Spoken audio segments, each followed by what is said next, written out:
यह कथा पुराणों में मिलती है। सभी जानते हैं कि प्रभु श्री राम के आराध्य देव शिव जी हैं।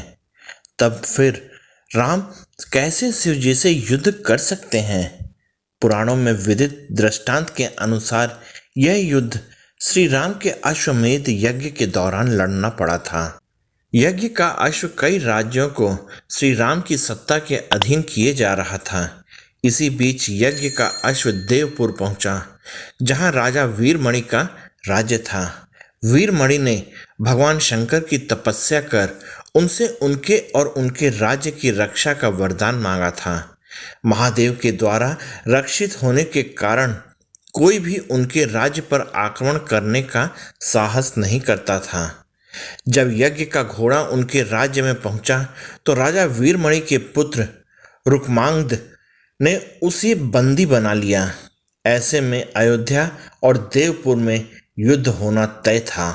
महादेव ने अपने भक्त को मुसीबत में जानकर वीरभद्र के नेतृत्व में नंदी भृंगी सहित अपने सारे गणों को भेज दिया। एक ओर राम की सेना तो दूसरी ओर शिव की सेना थी। वीरभद्र ने एक त्रिशूल से राम की सेना के पुष्कल का मस्तक काट दिया। उधर भृंगी आदि गणों ने भी श्री राम के भाई शत्रुघ्न को बंदी बना लिया। बाद में हनुमान जी भी जब नंदी के शिवास्त्र से परास्त होने लगे, तब सभी ने राम को याद किया। अपने भक्तों की पुकार सुनकर श्री राम तत्काल ही लक्ष्मण और भरत के साथ वहां आ गए। श्री राम ने सबसे पहले शत्रुघ्न को मुक्त कराया और उधर लक्ष्मण ने हनुमान को मुक्त करा दिया। फिर श्री राम ने सारी सेना के साथ शिव गणों पर धावा बोल दिया। जब नंदी और अन्य शिव के गण परास्त होने लगे, तब महादेव ने देखा कि उनकी सेना बड़े कष्ट में है, तो वे स्वयं युद्ध क्षेत्र में प्रकट हुए। तब श्री राम और शिव जी का युद्ध छिड़ गया।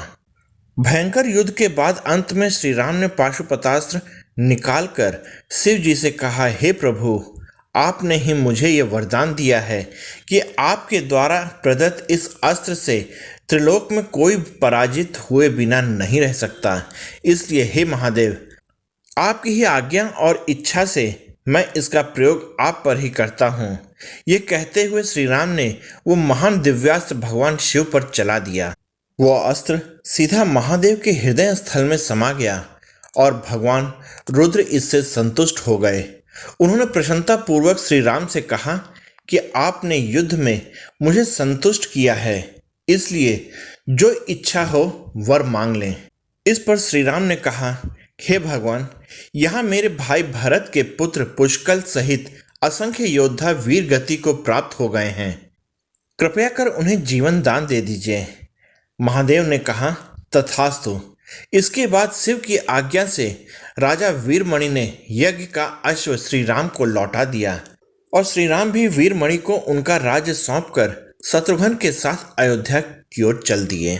आप लोगों को ये वीडियो कैसी लगी, कृपया कमेंट करके मुझे बताइएगा।